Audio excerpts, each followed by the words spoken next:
Have you ever felt a place was watching you?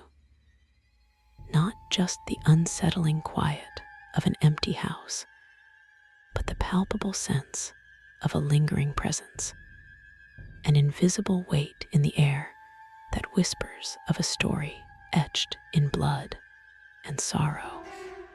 This is the story of the old Miller farmhouse on the outskirts of Harmony Creek, a place that has held its breath since the autumn of 2010. It waits, not for a new family to fill its silent halls with laughter, but for the echo of a final, desperate scream to fade. It waits for the memory of Gregory Long. And the night, the mask and the machete came to visit.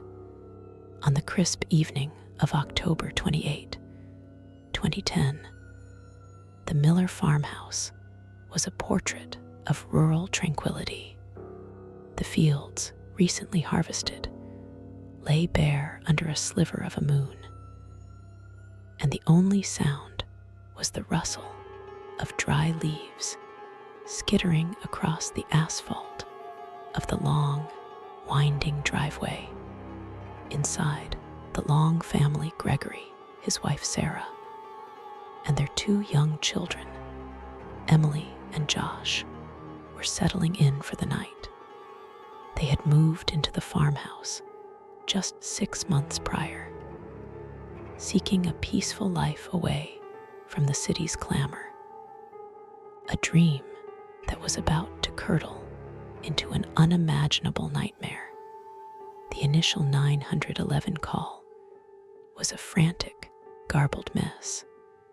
It came from a neighbor, old Mr. Abernathy, who had been woken by the sound of breaking glass and a child's terrified shriek. He had peered through his window to see a figure, tall and imposing, moving erratically inside the Longs' kitchen. The figure wore a grotesque, pale white mask, the kind you might see in a low-budget horror film, its features frozen in a silent, mocking grin. By the time Sheriff Brody arrived, the house was dark and unnervingly quiet, a stark contrast to the chaos that had just unfolded. The scene that greeted Sheriff Brody and his deputies was one of utter carnage. The front door, splintered and hanging precariously from a single hinge, was the first sign that something was terribly wrong. Inside, the once cozy living room was a tableau of violence. Furniture was overturned, family photos were shattered on the floor, and the air was thick with the metallic scent of blood. The bodies of Gregory and Sarah Long were found in the master bedroom, their lives brutally extinguished by what the coroner would later identify as a heavy, sharp-edged weapon, consistent with a machete. The investigation into the Long family massacre was fraught with challenges from the very beginning. The remote location of the farmhouse meant there were few witnesses, and the perpetrator had been disturbingly efficient, leaving behind a chaotic scene, but precious little in the way of forensic evidence.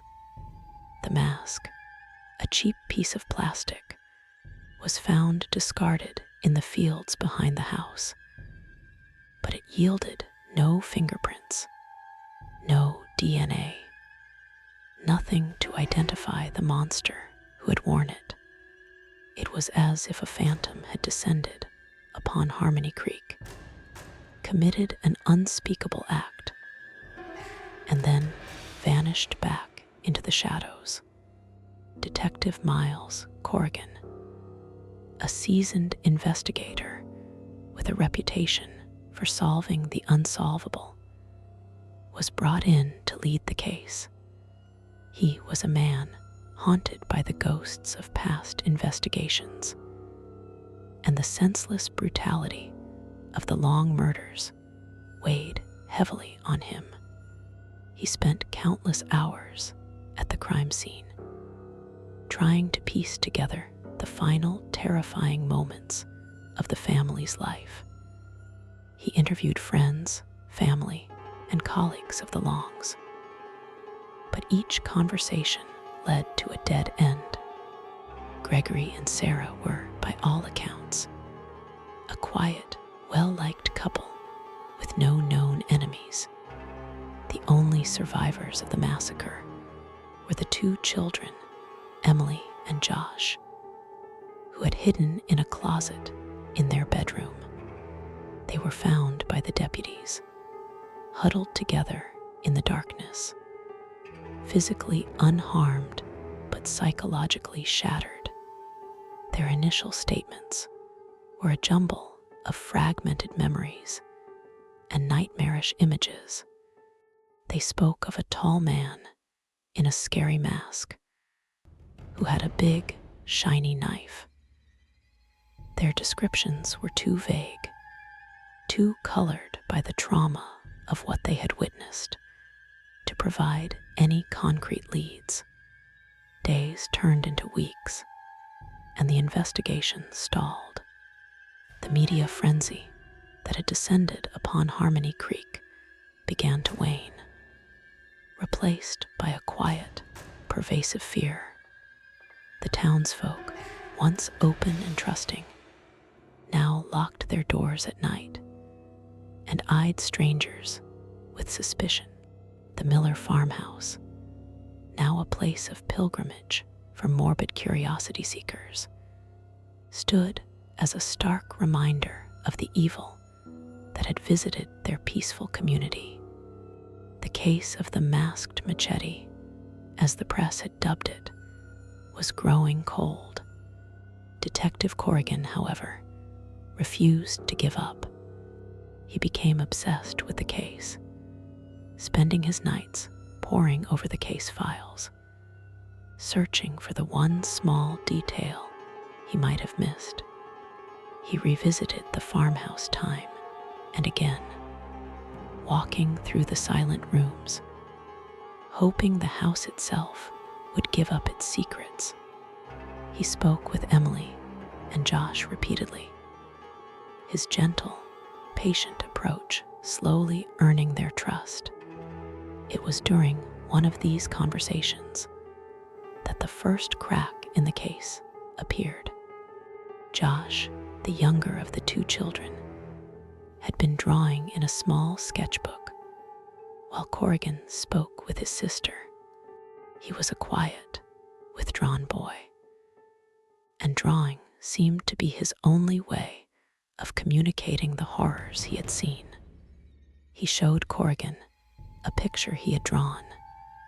It was a crude, childish rendering of a tall, stick-figure man in a mask, holding a large, curved knife. But there was one detail in the drawing that made Corrigan's blood run cold. On the man's left hand, there was a tattoo of a coiled serpent. This was the breakthrough Corrigan had been waiting for. A tattoo was a tangible, identifiable clue, something they could use to narrow down their search.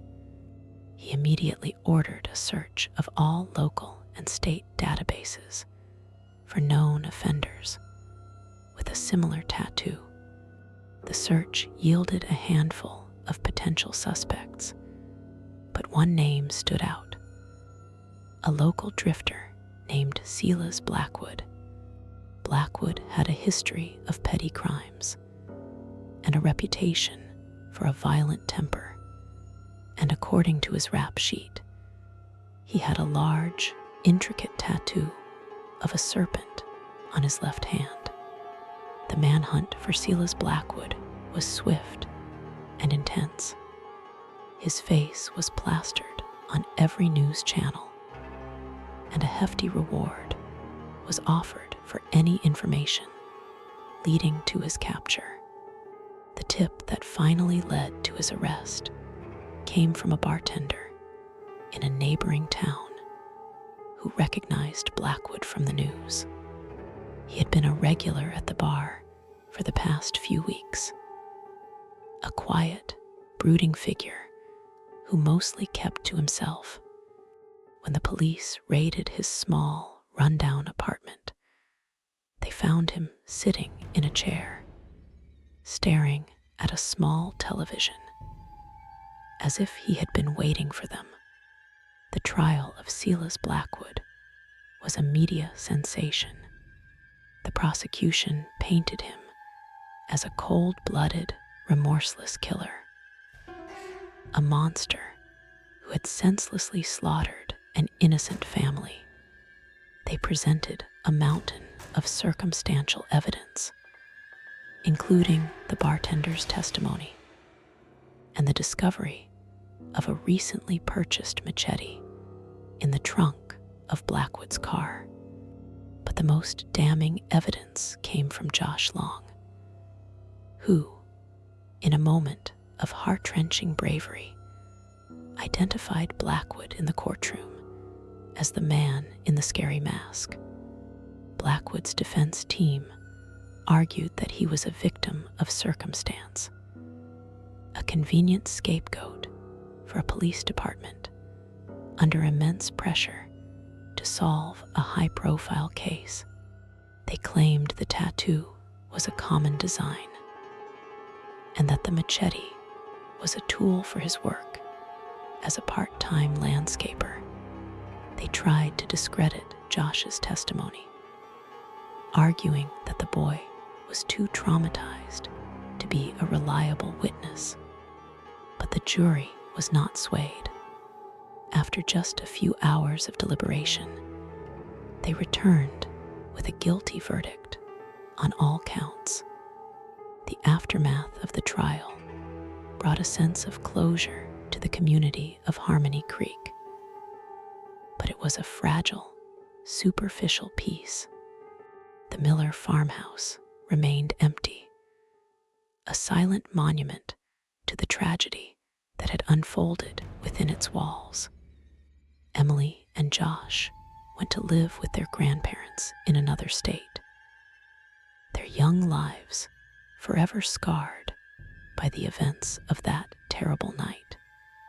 Detective Corrigan, though hailed as a hero, found little solace in the verdict. He knew that even with Blackwood behind bars, the ghosts of the Long family would continue to haunt him. The legacy of the Gregory Long case is a complex and somber one. It serves as a chilling reminder that evil can lurk in the most unexpected of places, that the tranquility of a quiet, rural life can be shattered in an instant. The story of the masked machete has become a local legend, a cautionary tale whispered by parents to their children to keep them from wandering too far from home after dark. The Miller farmhouse, with its dark windows and overgrown yard, is now a place of morbid folklore, a real-life haunted house that attracts ghost hunters and thrill seekers from all over the country.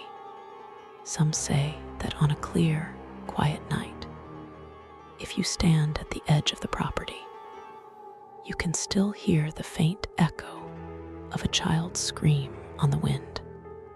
They say that the spirits of the Long family are still trapped in the house, forever reliving the horror of their final moments.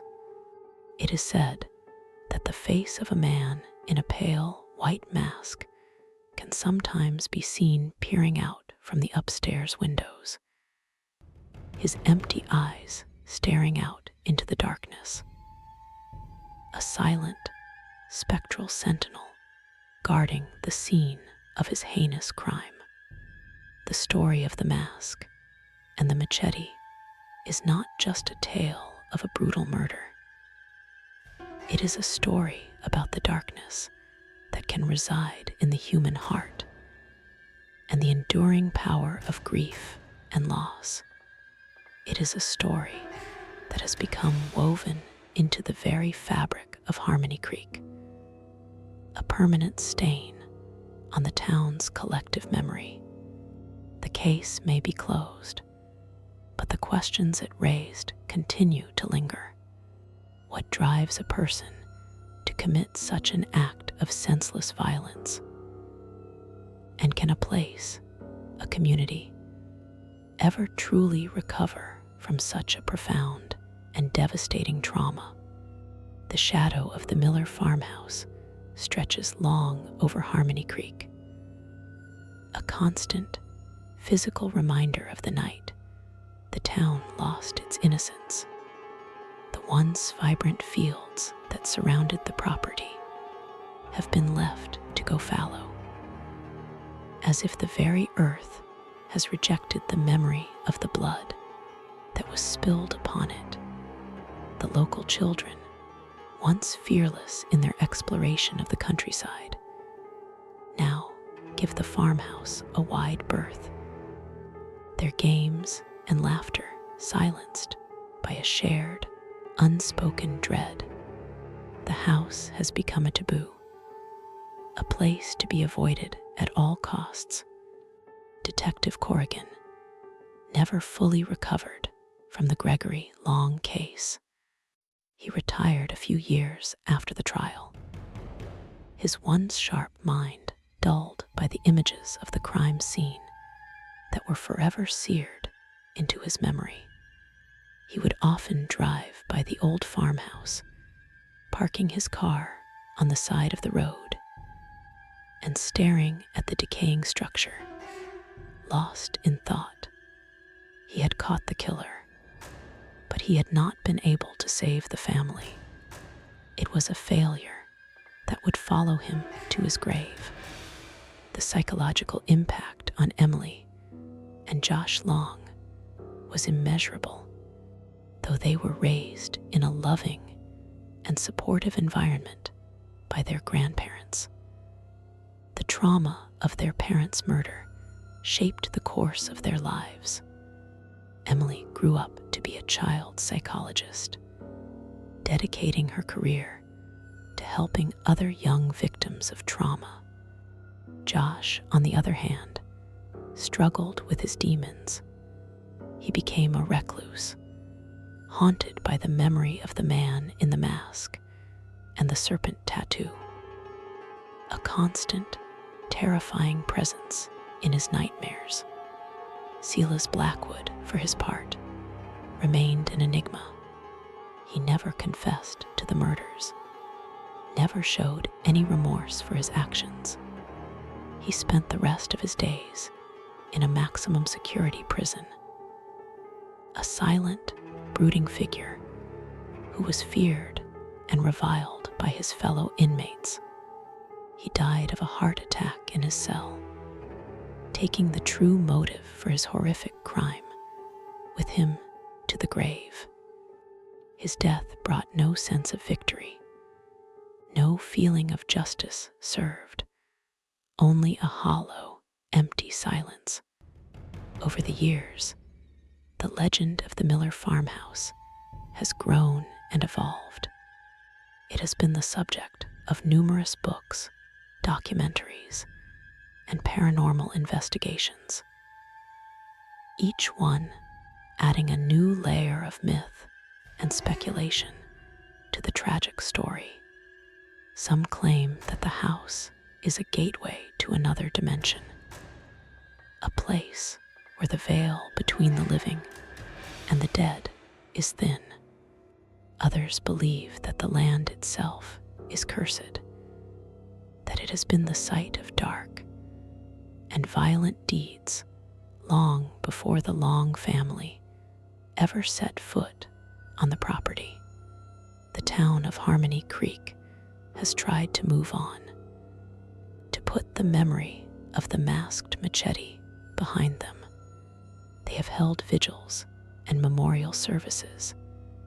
They have planted trees in honor of the Long family. They have tried to reclaim their town from the shadow of the murder. But the past has a way of clinging to a place, of seeping into the soil and the stones, of becoming a part of its identity. Harmony Creek will forever be known as the town where the Long family was murdered, a place where a real-life horror story played out. The story of Gregory Long is a cautionary tale, a stark reminder of the fragility of life and the randomness of fate. It is a story that forces us to confront the uncomfortable truth that sometimes there are no easy answers, no clear motives, no satisfying conclusions. Sometimes there is only the senseless, brutal reality of violence and the long, dark shadow it leaves behind. The mask and the machete may have been physical objects, but they represent something far more terrifying: the capacity for darkness that lies within us all. The true horror of the Gregory Long case is not just in the brutal details of the crime, but in the questions it leaves unanswered. Was Silas Blackwood a product of his environment, a victim of a troubled upbringing, or was he simply born evil? Was there something about the Miller farmhouse, some dark energy that attracted the violence, or was it just a random, tragic coincidence? These are the questions that continue to haunt the people of Harmony Creek, the questions that keep the story of the mask and the machete alive. The legacy of the Gregory Long case is not just one of fear and tragedy, but also of resilience and hope. It is the story of a community that was shaken to its core, but refused to be broken. It is the story of two young children who survived an unimaginable horror and went on to live their lives with courage and purpose. It is a story that reminds us that even in the face of the darkest of evils, the human spirit can endure.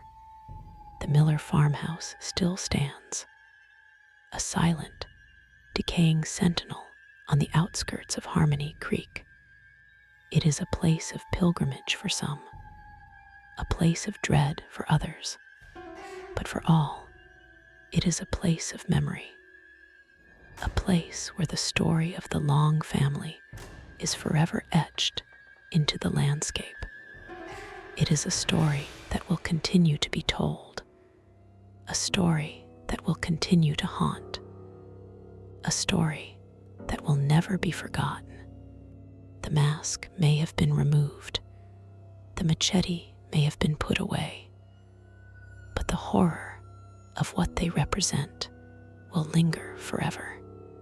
So the next time you find yourself on a quiet country road, as the sun begins to set and the shadows grow long, and you see an old, abandoned farmhouse, take a moment to pause.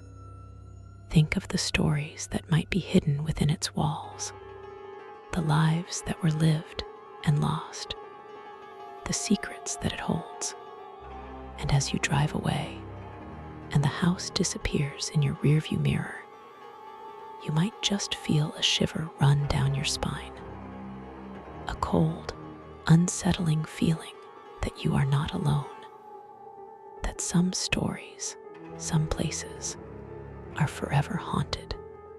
The case of Gregory Long, the mask, and the machete is a chilling testament to the darkness that can lurk beneath the surface of a seemingly peaceful community. It's a story that stays with you, that makes you question the locks on your doors and the shadows in your periphery.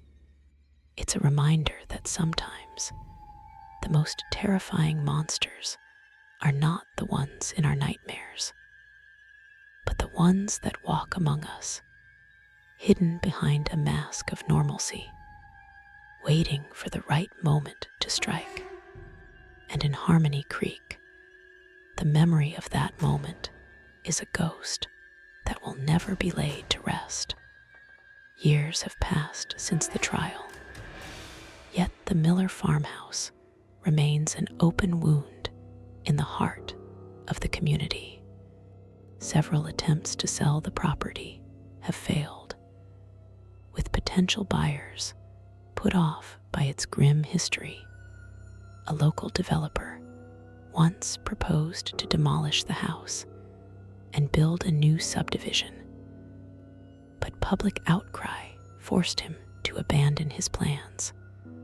It seems the people of Harmony Creek, in a strange and morbid way, are not ready to let go of their haunted landmark.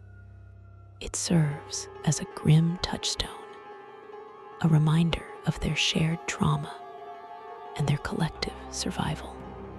The children, Emily and Josh, now adults, have never returned to Harmony Creek.